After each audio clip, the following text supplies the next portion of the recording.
Hello everybody and welcome back to Red Eagle Politics. Make sure you guys like this video down below and subscribe to the channel if you are new.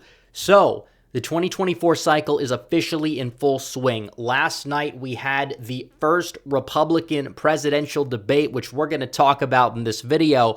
We're going to cover the winners and the losers of the debate, but more importantly, it's important to understand that the real winner of the debate didn't even show up to the debate because he was 42 points ahead in polling and instead decided to sit down and talk about the general election, which he's basically going to be the nominee for, with Tucker Carlson, that being Donald Trump.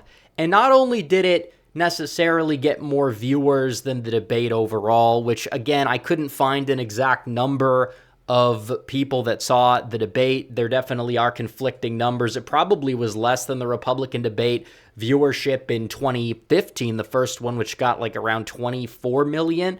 So taking all that into consideration, it probably was less than that. And Donald Trump blew it out of the water. He blew the JV squad out of the water. He got 231.3 million views with Tucker Carlson, a big middle finger to Fox, who essentially got rid of Tucker Carlson for being a little bit too real for them. And Donald Trump sitting down with him was a direct middle finger to Fox, and they blew the ratings out of the water. People are going to say, well, how many of that 231.3 million actually watched the full thing? I don't know what the real number is, but either way, if it's just 10% or even less than that, that's a lot higher than the amount of people that watched the debate. And again, Trump, he talked about 2024, he talked about Biden, he talked about immigration, he talked about foreign policy. He hit on pretty much everything that he needed to hit on. I'm not going to sit here and analyze every little thing he said in this video. I would rather focus on the people in the JV squad who have not learned anything. They don't exactly have any signs of development since the Republican Party in 2012, and that's kind of what we saw. And none of these people went out there and were talking anything of substance here. And they were talking about the same old platitudes. Oh, we're going to talk about cutting the debt. We're going to talk about taxes. And I'm not saying those issues are not important, but I don't want to hear about taxes and debt for the 900,000th time from these people that get into power and then don't even do anything on that.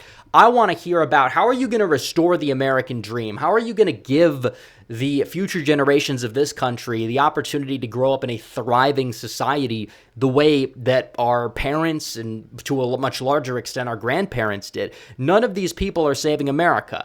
Really, none of them. We could talk about Vivek being the exception because he was actually the outsider on that debate stage. He had some shining moments, and I'm not trying to take that away from him. But nevertheless, the rest of these people were just not really fit to be there. And none of these people are capable of beating Trump in a primary. And on top of that, none of these people are remotely capable of defeating Joe Biden, despite the fact that Biden's approval rating is in the gutter, because these people bring absolutely nothing to the table, the same old losing GOP recipe that we've seen time and time again, and that's very true. We'll talk about the winners and losers, but this is what the Republican donors want. They're talking about the old issues that don't resonate with people. They want to be the Washington Generals again of politics. That's what they're trying to do. The post-Trump Republican Party, ideally, in their eyes, would look exactly like this. Of course, there's people like Vance, Hawley, some of these other people that I think are better, that I think actually do resonate more with the American people, obviously. But getting Trump out of the way for 2024 would be a total disaster, and it kind of just proves the Republican Party needs Donald Trump. But Trump doesn't need Fox. Trump doesn't need them to get 231.3 million views on Twitter and embarrass the Republican establishment and the left as well in the same process. So I think it's important we touch base on who some of the winners and some of the losers are. I think we have to start off by talking about Ron DeSantis. DeSantis did not fall flat on his face. He did not have the worst debate performance overall, but for him, it was a far from ideal performance in the way that even some of his own supporters are using 4D chess to make excuses for him or even saying other people did better. And he was so underwhelming. He didn't attack people And when attacked, he really wouldn't respond. He gave the note card style pre-prepared answers time and time again. And even though he delivered them without making a total fool out of himself, he was underwhelming. And a lot of people that like the idea of somebody like a DeSantis because they think for some reason, oh, he's Florida's Trump. Oh, he'll be Trump without the baggage. It falls flat when you see him on the stage. And other people stepped up to the plate. And even though they had some really horrible takes, like Nikki Haley on foreign policy or Mike Pence saying, oh, everything's fine. We just need to, cut taxes by 1% more. Everything's going to go back to normal. Either way, DeSantis didn't shine. Vivek Ramaswamy shined. He was the outsider. Whether people like him or not, or support him over Trump or not, I don't support him over Trump. I think his immigration policy is weak. I think his trade policy, he said he wanted to re-enter TPP. That's like a no-go, and that's not electorally viable, but at least he puts out a vision for the country. His foreign policy is A+. And on top of that, you're looking into it, and he understands that we have a nation that has changed. We're in a dark era. We have people on the Republican side that are blindly bashing Donald Trump even without a vision, like Chris Christie. And it's so funny. Chris Christie thought he got the one-up on Vivek and said, oh, he's Obama. He's Obama because he's like young and articulate. But it's like, is that really something that's a negative thing? Is that not like a positive quality that Obama had? And then Vivek is like, come over here and give me a hug then, which was so funny because it's true. Chris Christie gave Obama his big hug. That's not what won Obama 2012, but he definitely aided and abetted Obama's 2012 victory by being buddy-buddy with him. And I'm not going to say that that's the reason why Obama won, because Obama was somebody that was going up against an awful candidate and his approval rating was mediocre, but, roughly above water. He was beatable, but Romney just was that awful and dropped the ball. Christie was not the only reason why Obama ended up winning, but Hurricane Sandy was just another nail in the coffin for the Romney campaign. But either way, DeSantis didn't stop the bleeding. That's not a good thing. You're looking at a recent poll that came out of Florida. DeSantis' home state, Trump is up by not just 40 points nationwide, he's up by 40 points in Florida. He's up 59-23 over DeSantis.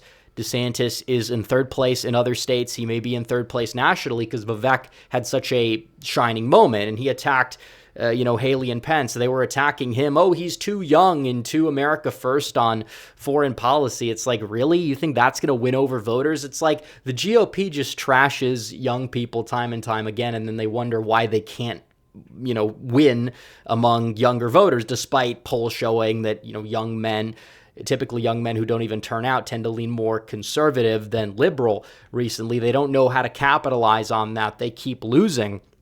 And when you have somebody like Donald Trump coming along, he's going to at least give some sort of voice to those people because he's like a cultural icon. And somebody like J.D. Vance will talk about those issues that affect those voters. And Hawley does that to an extent. But these other people like Nikki Haley saying, oh, we need to send more money overseas. Oh, we need to get involved in more foreign conflicts. That's not going to really win over any voters. And it's just going to prove that when the time that the primaries come around and you look at the election results and the totals, that their brand of conservatism is DOA. It's not something that's really popular among the current Republican Party. This is Trump's party. We can build on that. We can make it even better. But instead, what do they want to do? They want to sit there and just tear it down and go back to the days of old. And they're going to lose even more people in the process that they claim that Donald Trump is losing us, which according to all of the polls that we see, he's defeating Biden in the Electoral College and possibly even the popular vote, depending on the poll. But nevertheless, it is what it is. You're looking at this debate right here. It is the JV squad. Vivek completely shined because he was the outsider. He was the stand-in for Trump in 2016, and he was attacking these people, and they weren't having it, but he was clapping back effectively. And he's right. These people come out here with their pre-prepared statements. DeSantis just talking about whatever. And obviously, I'm not saying that he said entirely the wrong things from time to time. It wasn't the worst performance, but it was something that did not help him. It was underwhelming. He kind of came off as a little disingenuous, and all of the attacks we've been levying his way have kind of stuck. And that's not something that we exactly need right now. And when Vivek raised his hand for the question that they asked if Donald Trump goes and gets convicted, would you still support him if he's the nominee? Vivek was the one to raise his hand first. Then everybody kind of looked around. DeSantis was looking around the room. Oh, is this something that I can raise my hand on? Is this going to be politically advantageous for me? And it's just like, really? Like, that's just kind of fake. That's not real. People want somebody that's going to give it to them straight up, and it kind of shows. So will Donald Trump's numbers rise after this debate? I don't know. A lot of people did see his interview with Tucker Carlson, but Vivek may kind of, I'm not going to say eat into his support a lot, but he might get a few more supporters. Trump's going to stay above 50%. DeSantis might fall even further. Tim Scott also was a loser because he had a chance to shine and he didn't. He looked sleepy and all over the place. Nikki Haley on foreign policy and abortion, she's probably going to lose support at the rate she's going. Mike Pence, I mean, he might be angling for those never Trumper votes. It's funny, he's trying to take credit for the Trump-Pence accomplishments, but still trashing Trump at any given opportunity. Chris Christie, all he was there for was to trash Donald Trump, it seemed, and he's just gross, man. And that's not even to like make a fat joke, just the way he comes off. It's a little gross, it's a little unbecoming, and Vivek put him right in his place when he thought Vivek was going to be put in his place by him. I don't know. In order for him to defeat Vivek in the next debate, he's going to have to eat Vivek for all we know. And then you had people like Doug Burgum. He's just happy to be there. Hutchinson is a clown, total never Trumper, neocon, rhino, you name it, textbook definition. But either way, it just proves that this is Trump's party still. Vivek will probably rise a couple of points. DeSantis may fall. Pence may rise because he was in the spotlight a bit more and didn't like implode like some of the other people did on that stage. So that's the way I see it. Either way, a big victory for Donald Trump because he just destroyed them in ratings and kind of appeared like he was a little bit above the fray, above the JV squad. He is varsity. He is that quarterback. He's the MVP. And he is going to be the one to take on Joe Biden. Will it be successful next November? We'll have to find out. But the rate he's going, if he stays on message, I guarantee you he will be, despite whatever nonsensical indictments they throw his way. So anyways, guys, thanks for watching this video. Like this video down below, comment down below, subscribe to the channel, hit the bell for notifications so you never miss another video. Follow me on social media. The links are all in the description down below. As always, guys, thanks for watching. Red Eagle, out.